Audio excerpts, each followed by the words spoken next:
Hey everyone, Pastor George here, and today we are going to do some myth debunking. And the reason I want to do some myth debunking is because I was just scrolling through YouTube as I usually do and came across a new type of cult that I had never heard before. It's actually like a group of them, and they all kind of come from this same belief, and the belief that they have is British Israelism. Well, what is British Israelism? In short, it's this kind of belief that of course, there are going to be end times that are coming soon, but that people who are of like British descent are safe and stuff like that. And you think, okay, why is that? Well, the reason it is because they believe that the British people descend from one of the lost 10 tribes of Israel. And I'm not going to talk so much about British Israelism, but I want to talk about the 10 tribes of Israel and do some myth debunking here, right? Uh, the 10 lost tribes, that is. And so first I want to talk about what are the 10 lost tribes of Israel. So if you like get out there enough, you might actually have heard of this term before. A lot of people either claim descent or have religious beliefs about where these 10 lost tribes are.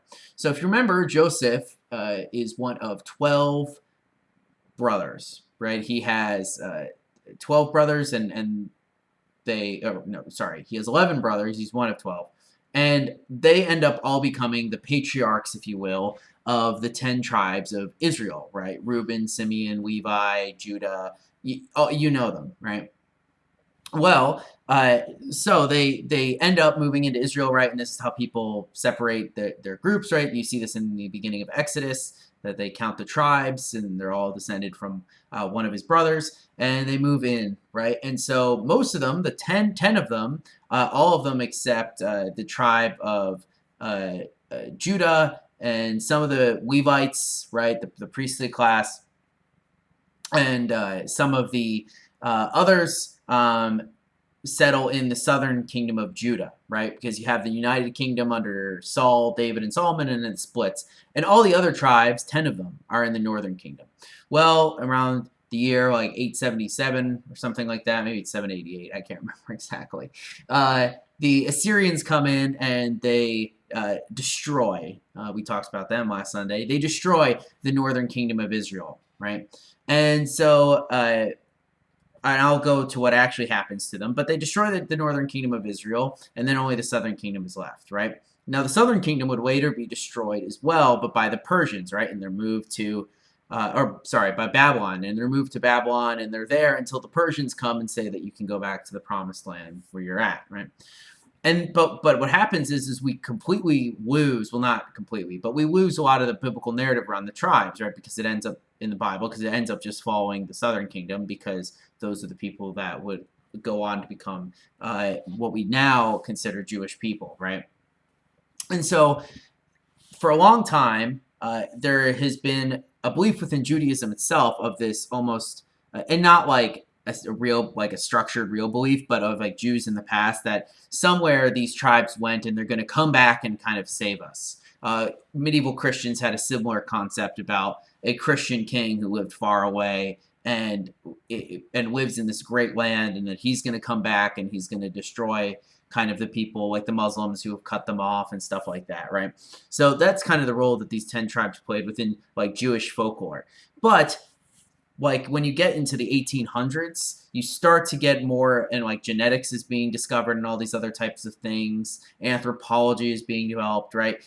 Suddenly lots of different people start to claim that they're descendants of the lost tribes of Israel, that these tribes must have went somewhere else instead of staying in the land, right? That's where British Israelism comes from. They believe that they were descended from one of the lost tribes of Israel. People have made this claim on behalf of other people groups. Like, I know that a lot of people think the Japanese are a descendant of the lost tribe, which is just not true at all. The Japanese themselves don't believe that, but people have claimed that about them. The Book of Mormon, right, says that Native Americans were descendants of the lost tribes, that they sailed across the ocean and came to America, that there some people in Africa claim descent from the lost tribes, people in Europe claim descent from the lost tribes, and that's all just simply not true as far as we can tell historically. They'll kind of rely on very weak links to these things, but in general, I would say that there's no real link between any group, especially now that we have very good genetics and we can, talk about language and how none of the languages really match up with Hebrew or whatever else that people would study or would mark as being part of the lost tribes. So what most certainly happened was that a lot of the tribes probably fled into southern Judah, mixed with the local population there, and were carried off to Babylon and then came back. While the others just stayed there in this new devastated land that they were in and probably just merged with the local population that was there and became lost through that process, right?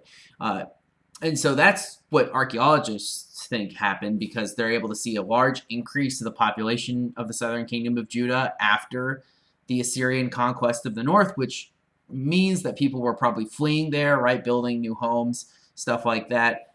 You can tell when you layer things, you can see how many people were lost. But I think it shows how powerful the narrative of the Bible is, that even like some of these groups that end up being like super racist, like claim descent from this, probably because of this belief that Christianity is a good thing, or that it should be related in some way to the Jewish people, is a big deal. Unfortunately, it kind of misses the point, because we have a destruction of the genetic importance, or right, of the ethnic importance of the Jewish people in the New Testament. Not that they're not important or whatever like that, but you have a restructuring, right? It's no longer who is marked as part of Israel is no longer dependent on your ethnicity, right, or where you descend from, but rather on your belief, which is a big change from the past. And so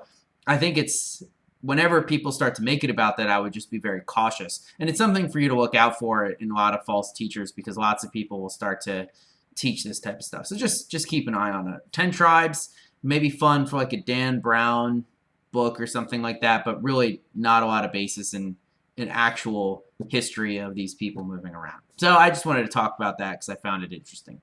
Hope you guys all have a wonderful rest of your Tuesday. I will see you tomorrow for Bible study and Thursday for the mailbag. Peace out.